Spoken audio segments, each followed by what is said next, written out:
పహల్గాం ఉగ్ర దాడి దేశ సమగ్రతపైనే దాడి అంటూ ఉన్నారు పవన్ కళ్యాణ్. సో కొంతమంది కాంగ్రెస్ నేతలు పాకిస్తాన్ భాష మాట్లాడుతూ ఉన్నారు అని చెప్పి భారతీయ జనతా పార్టీ నాయకులు విమర్శలు చేశారు. ఇప్పుడు పవన్ కళ్యాణ్ కూడా అదే తరహా విమర్శలు చేస్తూ ఉన్నారు సార్. కొంతమంది కాంగ్రెస్ నాయకులు పాకిస్తాన్ సైడ్ మాట్లాడుతూ ఉన్నారు. అలాంటి సూడో సెక్యులరిస్టులు అందరూ కూడా పాకిస్తాన్ వెళ్ళిపోండి, ఇక్కడ కాదు ఉండాల్సింది అని చెప్పి ఒకసారి పవన్ కళ్యాణ్ బయట. అలా కాకుండా ఇంత 26 మంది చనిపోతే మత ప్రాతిపాదికన చంపినా కానీ మన సెక్యులర్ వాదులు, సో కాల్డ్ సూడో సెక్యులరిస్ట్, వాళ్ళు ఏం మాట్లాడుతున్నారు? మతం అడిగి చంపలేదంటారు.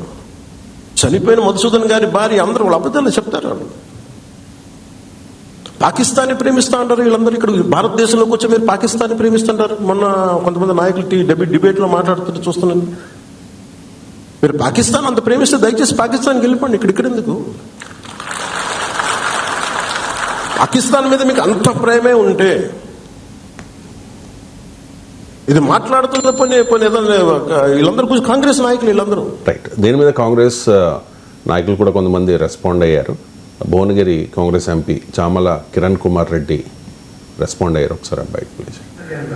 ఇప్పుడే ఒక ఆర్టికల్, ఇప్పుడే ఒక న్యూస్ చూస్తున్నాం. పవన్ కళ్యాణ్ గారు అంటే కూర్చొని చదువుతున్నా సరే, అవకాశం వచ్చింది, మీడియాతో మాట్లాడే అవకాశం లేదు కాబట్టి మీకు మీ సమస్యలు చెప్తున్నా కార్యకర్తలు. పవన్ కళ్యాణ్ గారు కాంగ్రెస్ పార్టీ పాకిస్తాన్ సపోర్ట్ చేస్తే పాకిస్తాన్ పోమని చెప్పేటువంటి డైలాగ్ ఉంటుంది. పవన్ కళ్యాణ్ గారికి ఒక చెప్పదలుచుకున్నా. పవన్ కళ్యాణ్ గారు మీరు డిప్యూటీ, సరే మొట్టమొదటిసారి ఎమ్మెల్యే, మీకు మంచి అవకాశం వచ్చి డిప్యూటీ సీఎం అయింది. ఇది సినిమా కాదు, స్క్రిప్ట్ రాసిస్తే చదువుకోని. నువ్వు ఒక ఉప ముఖ్యమంత్రి అంటే ఒక స్థాయి ఇచ్చింది మీకు. స్థాయికి తగ్గట్టు మాట్లాడాలి. ఎవడో స్క్రిప్ట్ రాసిస్తే చదువుడు, లేకపోతే ప్రధానమంత్రిని నువ్వు కృషి చేయాలనుకుంటే ఇంకేదైనా ప్లాట్ఫామ్ మీద పోయి రాజకీయాలు బంద్ చేసి సినిమా తీసి నగరాలు తీసినట్టే మనం 2 సినిమాలు తీసి ఆయన ప్రసన్నం చేస్తాం. నా హైడ్రేషన్ కోసం I just trust one thing, ఫుల్గా వాటర్ ఉండే కంట్రీ డిలైట్ వల్ల పొలాచి కోకోనట్స్. సో ఇప్పుడే కంట్రీ డిలైట్ యాప్ డౌన్లోడ్ చేసుకొని ఆర్డర్ చేయండి. అంతే తప్ప నీకు ఒక అధికారమైన బాధ్యతలు ఇచ్చి ప్రజా సమస్యల మీద పోరాటం చేయాల్సినవి బాధ్యత లేకుండా కాంగ్రెస్ పార్టీ పాకిస్తాన్ సపోర్ట్ చేస్తుందని ఒక ప్రచారం చేసే ప్రయత్నం చేస్తున్నాం. కాంగ్రెస్ పార్టీ సెక్యులర్ గా ఈ దేశాన్ని కాపాడాలనుకుంటుంది. పాకిస్తాన్ ఇక్కడ ఉన్నటువంటి కుల మతాలకు అతీతంగా కాంగ్రెస్ పార్టీ అందరినీ ఒక పట్టిన బతికేయాలనుకుంటుంది. పవన్ కళ్యాణ్ గారు మీ నాయకుడు ఎవరైతే ప్రసన్నం చేస్తున్నాడు నరేంద్ర మోడీ లెక్క కుల మతాల మధ్యన చిచ్చు పెట్టే ప్రయత్నం చేస్తలేదు. నీకు వాస్తవంగా నిలదీసే నరేంద్ర మోడీ ఎన్ని రోజులైంది? నలుగురు వచ్చి ముసుగులు కాల్చిపోతే నలుగురిని పట్టుకునే దమ్ము లేక పిట్టగా ఎప్పుడో తిరుగుతున్నారు. ఏం ఇంటెలిజెన్స్ నడుస్తుంది దేశంలో? నలుగురు వచ్చి రైట్. కాంగ్రెస్ నాయకులు ఎవరైతే ఈ తరహా వ్యాఖ్యలు చేశారో వాళ్ళందరూ కూడా సూడో సెక్యులరిస్టులు, వాళ్ళు పాకిస్తాన్ వెళ్ళిపోవాలి అని పవన్ కళ్యాణ్ అంటూ ఉన్నారు. వెళ్ళిపోవాల్సిన అవసరం. పాకిస్తాన్కి ఎందుకు వెళ్ళిపోవాలి? మన జైల్లో పెట్టాలి. పాకిస్తాన్ భాష మాట్లాడమని గౌరవప్రదంగా దయచేసి మీరు వెళ్ళిపోండి అంటాడు పవన్ కళ్యాణ్. నాకు అర్థం కాని అంశం, భారతదేశ పౌరుడై పాకిస్తాన్ జిందాబాద్ అంటే దయచేసి అని రిక్వెస్ట్ చేస్తామండి. నాకు అర్థం కాదు. ఈ దయచేసి ఏంటండి? ఇది క్రిమినల్ యాక్ట్, జైల్లో పెట్టండి. క్రిమినల్ యాక్ట్, నేరస్తులను దయచేసి అని రిక్వెస్ట్ చేయరు. ఎందుకు చేస్తాడో పవన్ కళ్యాణ్ నాకు అర్థమవుతలేదు. పాకిస్తాన్ భాష మాట్లాడని గౌరవప్రదంగా పాకిస్తాన్ పంపిస్తామండి. భారతదేశంలో భారత పౌరుడై జిందాబాద్ పాకిస్తాన్ అంటే నెక్స్ట్ మూమెంట్ జైల్లో పెట్టాలి. పాకిస్తాన్ పౌరుడు అనుకోండి, అప్పుడు కూడా మనం డిటైన్ చేసి, ఎందుకంటే ఫారిన్ సిటిజన్ కనుక డిపోర్ట్ చేస్తాం. ఇండియన్ సిటిజన్ డిపోర్ట్ చేస్తాం. నాకు అర్థం కాదు అవసరం. పాకిస్తాన్ పవన్ కళ్యాణ్ చెప్పాలి ఆన్సర్ నాకు. ఇండియన్ సిటిజన్ అయ్యి యాక్ట్ ఆఫ్ సెడిషన్ కదా, ఇది రాజద్రోహం, దేశద్రోహం కదా.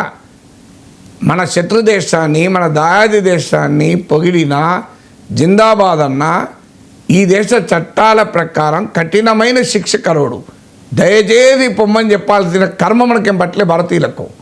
ఎందుకు రిక్వెస్ట్ చేయాలండి? ఆయన మన పాకిస్తాన్ డిపోర్ట్ చేస్తాం, మనకేం పని లేదా? జైలు లోపలైతే చట్టం ప్రకారం శిక్షిస్తాం. మరి ఎందుకు పాకిస్తాన్ పంపాలనుకుంటాడో తెలియదు నాకు పవన్ కళ్యాణ్.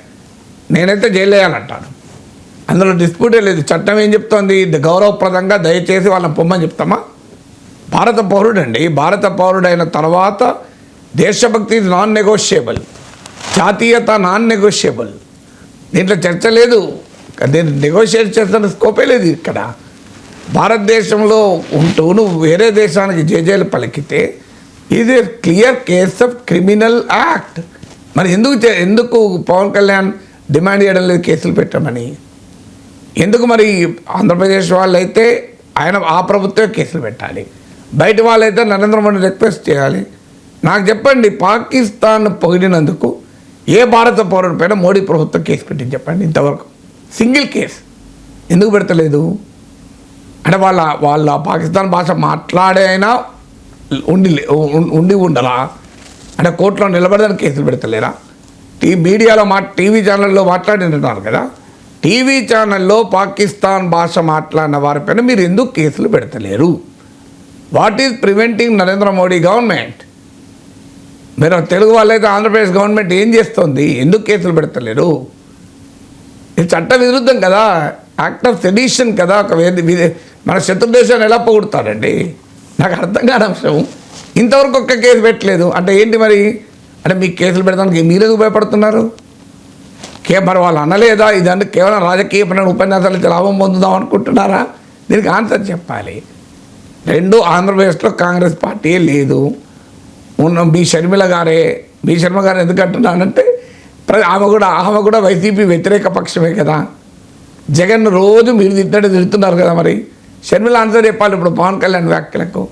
ఆంధ్రప్రదేశ్లో కాంగ్రెస్ పార్టీ ఇప్పుడు ఆంధ్రప్రదేశ్లో ఉన్న రాజకీయం ఏంటి? ప్రో జగన్ యాంటీ జగన్ రాజకీయాల్లో చూస్తే ఈమె యాంటీ జగన్ శిబిరంలో ఉంది కనుక నేను మీ అంటున్నాను. లెక్క ప్రకారం మీ అనే స్కోపే లేదు. నేను కాంగ్రెస్ పార్టీ వీళ్ళు ఎన్డీఏ.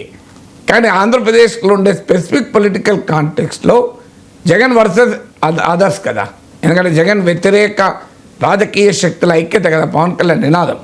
ఆ కాంటెక్స్ట్లో నేను చెప్తున్నా, జగన్ వ్యతిరేక రాజకీయ శక్తులందరినీ కలపాలి అన్నది పవన్ కళ్యాణ్ విధానం కనుక జగన్ వ్యతిరేక రాజకీయ శక్తులను షర్మిలమ్మని అడగాలి ఆన్సరు. సో అందువల్ల ఫండమెంటల్ క్వశ్చన్ ఇక సెక్యులరిజం, సూడో సెక్యులరిజం. అసలు దీనికి సెక్యులరిజానికి ఏం సంబంధం అండి? నాకు అర్థం కాని అంశం. సెక్యులరిజానికి ఏం సంబంధం? ఓకే, మతం పేరు అడిగి చంపరు, అప్పుడు ఊకుందామా? మతం పేరు అడిగి చంపినన్నది వాస్తవం. అది అక్కడున్న పర్యాటకులే చెప్తున్నారు. ఎవడన్నా పిచ్చి ప్రేలాపన చేసి మతం పేరు అడగలేదంటే నేను నిన్న కూడా తప్పన్నాను అది. సో బట్ మతం పేరు అడగలేదు అనుకుందాం, అప్పుడు ఓకేనా? మీకు అభ్యంతరం లేదా? ఇప్పుడు మీకు అభ్యంతరం వల్ల మతం పేరు అడిగినందుక యాక్ట్ ఆఫ్ టెర్రర్కా?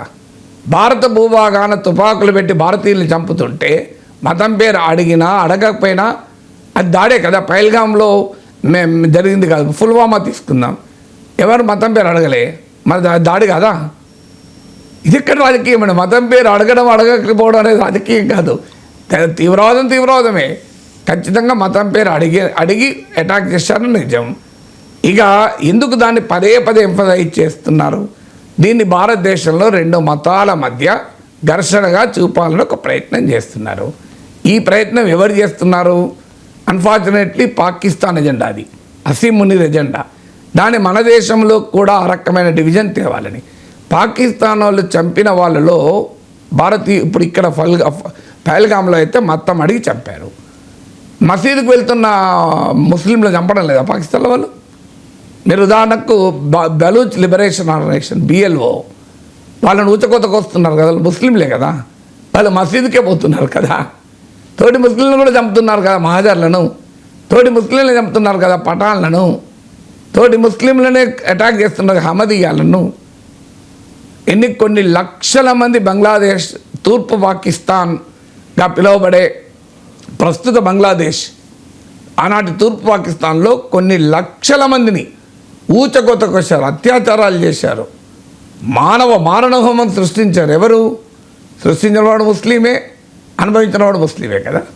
బంగ్లాదేశ్లో వాళ్ళకి మద్దతుగానే కదా భారతీయులుగా మనం వెళ్ళింది.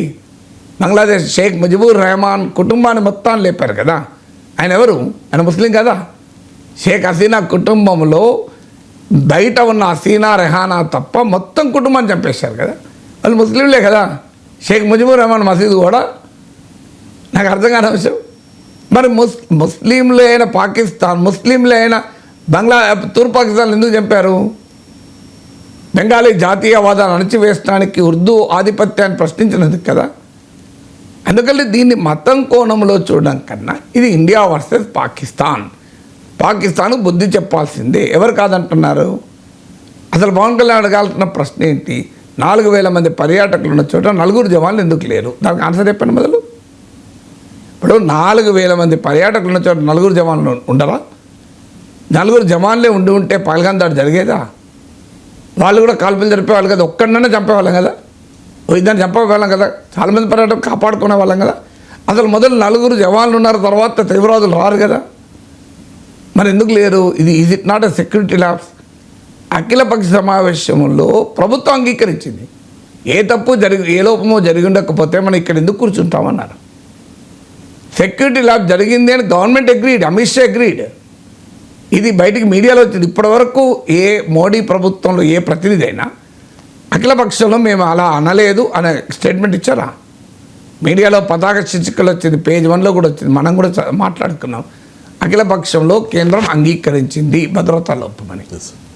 నేను అప్రిషియేట్ చేస్తా ఉన్నా, ఎందుకంటే ఆనెస్ట్గా ఒప్పుకుంటే ఇక ముందు జరగవు తప్పులు. అందువల్ల నేను భద్రతా లోపం అని అంగీకరించిందని తప్పు పట్టడం లేదు. That is a good sign. ఎందుకంటే ఫస్ట్ ఎక్కడ పొరపాటు జరిగిందో అంగీకరిస్తే దాన్ని సరి చేసుకుంటారు. అన్ఫార్చునేట్లీ పాలిటిక్స్ రీతి అంగీకరించారు, బట్ కారణం ఏదైనా అంగీకరించారు. అంగీకరించిన తర్వాత అడగాల్సిన ప్రశ్నలు ఏంటి? ఎందుకు ఇలా జరిగింది? క్లియర్ ఇంటెలిజెన్స్ ఇన్పుట్స్ ఉన్నాయి.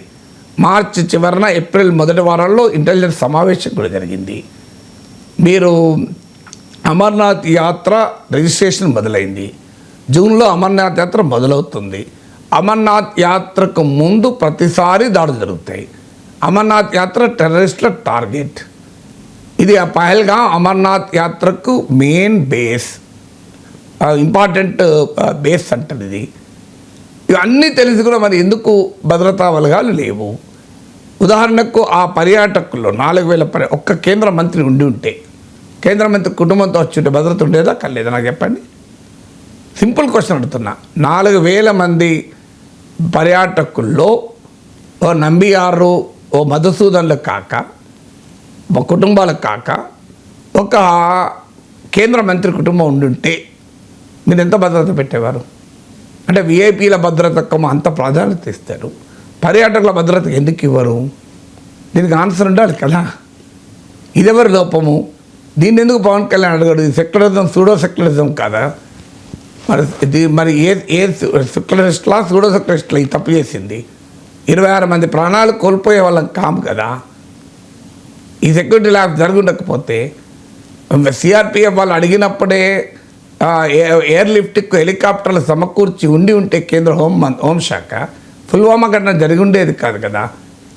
మనకు తెలియదు పాకిస్తాన్ అనేది ఒక పనికిమాలిన దేశం, ఓ దివాలాకోర్ దేశం, దానికి వేరే పని లేదు, మన దేశంలో హింసను ప్రేరేపించింది తప్ప మనం ఎందుకు జాగ్రత్తలు తీసుకోలేదు అంటున్నా.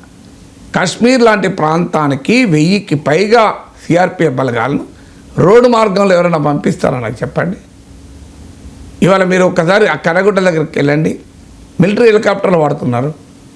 అంటే మన దేశంలోనే ఉన్న మావోయిస్టులను ఎదుర్కోవడానికి మిలిటరీ హెలికాప్టర్లు వాడుతుంటే, సరిహద్దుల్లో ఉద్రిక్తత ఉండి తీవ్రవాద పీడిత ప్రాంతమైన కాశ్మీర్లో రోడ్డు మార్గాన్ని తీసుకెళ్తారు ఎవరైనా సిఆర్పిఎఫ్ చేయాలను? ఇది నేను అడిగింది కాదు, అప్పటి జమ్మూ కాశ్మీర్ గవర్నర్ సత్యపాల్ మాలిక్ అడిగిన ప్రశ్న. అది కదా అడగాలి. పుల్వామాలో ఈ అనుభవం జరిగింది మనకు, భద్రతా లోపం. మరి అయినా కూడా మళ్ళీ పహల్గాంలో ఎందుకు భద్రతా లోపం జరిగింది? దీనికి ఎవరు బాధ్యత? ఎవరిపైన చర్య తీసుకున్నారు? భద్రతా లోపం జరిగిందని కేంద్ర ప్రభుత్వమే అఖిలపక్ష మీటింగ్లో అడిగింది. లాల్ బహదూర్ శాస్త్రి ఎక్కడో రైల్వే యాక్సిడెంట్ జరిగితే మంత్రి పదవి రాజీనామా చేశాడు. లాల్ బహదూర్ శాస్త్రి రైలు నడిపాడా? మరి దీనికి ఎవరిపైన చర్య తీసుకున్నారు? ఒక్క అధికారిపైన చర్య తీసుకున్న పేపర్లు వచ్చిందా ఈ సెక్యూరిటీ ల్యాబ్స్ కొరకు? మరి ఇది ఎందుకు అడుగుతలేడు పవన్ కళ్యాణ్? సో పవన్ కళ్యాణ్ అడగాల్సిన క్వశ్చన్లు ఇవి. ఇందులో సెక్యులరిజం ఏంది, సూడో సెక్యులరిజం ఏంది? అందరూ భారతీయులే. ఇప్పుడు ఏం చేద్దాం? ఇండియాను డివైడ్ చేద్దామా, ఇండియాను యునైట్ చేద్దామా?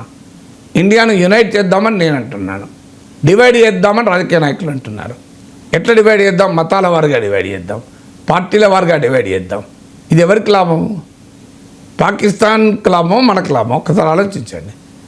ఇవాళ భారత ప్రభుత్వానికి అఖిలపక్ష మీటింగ్లో అన్ని రాజకీయ పార్టీలు మీరు ఏ చర్య తీసుకున్నా మీ వెనకాల మేముంటాం. ఇదే spirit of nationalism. Spirit of nationalism ఏం చెప్తోంది? Nations stand United. అమెరికాలో దాడులు జరిగితే ఇట్లా కొట్టుకోలే రాజకీయ పార్టీలు. అమెరికాలో 9/11 దాడి జరిగితే రిపబ్లికన్ పార్టీ, డెమోక్రటిక్ పార్టీలు మీ దేశభక్తి ఎంత, మీ దేశభక్తి ఎంత అని శీల పరీక్ష, అగ్ని పరీక్షలు పెట్టలే. అమెరికా ప్రజల పార్టీలన్నీ ఏకమయ్యాయి. మన దేశంలో ఈ రాజకీయం దౌర్భాగ్యం. మన దేశ ప్రజలకే మన శీల పరీక్ష పెడతాం, మన దేశ ప్రజలకే అగ్ని పరీక్ష పెడతాం. పాకిస్తాన్ పెట్టాం మనం. ముందు మనకు అటాక్ పాకిస్తాన్ కాదు, మన అటాక్ మన రాజకీయ ప్రత్యర్థులు. మనం మొదలు కాంగ్రెస్ పార్టీని అటాక్ చేద్దామా, ఇంకో పార్టీని అటాక్ చేద్దామా, మీడియాలో మాట్లాడి ఇంటలెక్చువల్స్ అటాక్ చేద్దామా, విశ్లేషకులు అటాక్, ఇదే గోల. పాకిస్తాన్ అటాక్ చేయడం మానేశారు మనల్ని. పాకిస్తాన్ 140 కోట్ల మందిలో అందరికీ దేశభక్తి లేదంటాడు పీయూష్ గోయల్. అంటే కొంతమంది భారతీయుల్ని మనం డివైడ్ చేయాలి. ఈ డివైడ్ చేసి యునైట్ ఇండియా అనే స్లోగన్ వదిలేసి డివైడ్ ఇండియా అనే కార్యక్రమం పెట్టుకుంటే అది దేశభక్తి ఎట్లయితే నాకు అర్థం కాని విషయం. ఆ ఎజెండా ఎవరికి ఉపయోగపడుతుంది? అది ఎవరు కోరుకుంటారో భారతదేశం విడిపోవాలి అని? మతం పేరిట, రాజకీయ పార్టీల పేరిట భారతీయులంతా విడిగా ఉంటే పాకిస్తాన్ ఆనందపడుతుంది కదా. పాకిస్తాన్ సంతృప్తి పరిచే పనులు మీరెందుకు చేస్తున్నారు అంటున్నా. పాకిస్తాన్ భాష మాట్లాడే ప్రజలు భారతదేశంలో ఉన్నారంటే అది ఎవరికి లాభం? పాకిస్తాన్ కదా లాభం. మా దేశాన్ని సమర్థించే వాళ్ళు భారతదేశంలో పెద్ద పార్టీ ఉంది. ఇది ఎవరికి బూస్ట్ ఇస్తుంది? దేశాన్ని ప్రధాన ప్రతిపక్షమే మాకు అనుకూలమట అంటే అది పాకిస్తాన్కి ఉపయోగపడదా? మీ పాలిటిక్స్ లాభమేమో అది మీ రాజకీయ ప్రయోజనాల కొరకు జాతి ప్రయోజనాలు తాకట్టు పెట్టకండి. మీ రాజకీయ ప్రయోజనాల కొరకు దేశ ప్రయోజనాలు తాకట్టు పెట్టకండి. మతాల పేరిట, రాజకీయ పార్టీల పేరిట భారతీయులు చీల్చకండి. భారతీయులను ఐక్యం చేసి పాకిస్తాన్పై పోరాడదాం. ఇలా ప్రతి భారతీయునికి శత్రు పాకిస్తాన్. ప్రతి భారతీయుని రక్తం మండుతుంది పాకిస్తాన్ సంగతి తేల్చమని. పాకిస్తాన్ కోలుకోకుండా దెబ్బతీయాలన్నది ప్రతి భారతీయుడు గుండె కొట్టుకుంటుంది. ఈ సమయంలో రాజకీయం ఏందండి? రాజకీయాలకు సమయం ఉంటుంది కదా. ఈ దరిద్ర రాజకీయం ఎప్పటికున్నదే కదా, ఎప్పటికున్నారో దరిద్ర రాజకీయమే. ఇంకా ఇప్పుడు దేశం భద్రత ప్రమాదంలో పడ్డప్పుడు కూడా మేము రాజకీయంగా కొట్టుకొస్తాం. మాకు ఇదే ముఖ్యం, మాకు 2 ఎమ్మెల్యేలు గెలవడం ముఖ్యం, మాకు ఒక ఎంపీ గెలవడం ముఖ్యం, మాకు ఓట్లు ముఖ్యం. ఏం రాజకీయం ఇది? మాకు ప్రజలను డివైడ్ చేయడం ముఖ్యం, మతపరంగా ఉద్రిక్తతలు క్రియేట్ చేయాలి, భారతదేశంలో మతపరమైన ఉద్రిక్తత మత కల్లోలాలు క్రియేట్ చేయాలి. ఈ పంచాయతీ అండి ఇది. అందరం కలిసి పాకిస్తాన్ సంగతి తేల్చాల్సిన సమయంలో తర్వాత కొట్టుకుందాం. పాకిస్తాన్ సంగతి తేల్చినాక టైం తీసుకుందాం. ఒక వారం రోజుల్లో 10 రోజుల్లో పాకిస్తాన్ సంగతి తేల్చేసి తర్వాత ఒక 6 నెలలు కొట్టుకోండి. ఇక మీకు వేరే పనే ఉన్నది రాజకీయ పార్టీలకు. దేశం ఎందుకు మీకు? దేశ ప్రయోజనాలు ఎందుకు? దేశ భద్రత ఎందుకు? మీకు కావాల్సింది ఓట్లే కదా, కొట్టుకోండి. కానీ సగటు భారతీయునిగా నా బాధ ఏంటంటే పాకిస్తాన్ కోరుకుంటున్నది మనం చేయకూడదు. తీవ్రవాదులు కోరుకుంటున్నది మనం చేయకూడదు. తీవ్రవాదులు ఎందుకు అడిగారు? మతం, ఈ దేశంలో మతపరమైన డివిజన్ తేవాలని అడిగారు. అదే చేద్దామా మనం కూడా? తీవ్రవాదులు కోరుకున్నదే కదా అది, అదే చేద్దామా? అయ్యే తీవ్రవాదులు పోయి వాళ్ళు ఓన్లీ ఎవరిని, అందుకే చెప్పాను ఇలా బెలూచీల పైన దారుణంగా ఉచ్చకొతకు వస్తారు. బెలూచీలు ముస్లింలు గారా? పఠాన్లు ముస్లింలు గారా? అహ్మదీయులు ముస్లింలు గారా? తూర్పు పాకిస్తాన్లో ఆనాడు ఉచ్చకొతకు ముస్లింలు కదా. మరి వాళ్ళందరూ కూడా ఉచ్చకొతకు వచ్చారు కదా. సో అందువల్ల పవన్ కళ్యాణ్కైనా ఎవరికైనా నా విజ్ఞప్తి ఏంటంటే, from Pavan Kalyan to Piyush Goyal, don't divide India. పొలిటికల్గా, మతపరంగా, ఇంకో రకంగా భారతదేశాన్ని విభజించకండి. భారతదేశాన్ని ఐక్యంగా ఉంచండి. భారత ప్రధానమంత్రి నాయకత్వంలో దేశ ప్రజలంతా అన్నిటికీ అతీతంగా, కుల, మత, రాజకీయ, భాష, ప్రాంతీయ తేడాలకు అతీతంగా India is a great nation, it is United. చూడండి భారతదేశం అంటే ఇలా ఉంటుంది అనే ఒక సందేశాన్ని శత్రువుకి ఇద్దాం. మనం కొట్టుకుంటే శత్రువు ఆనందపడుతుంది కదా.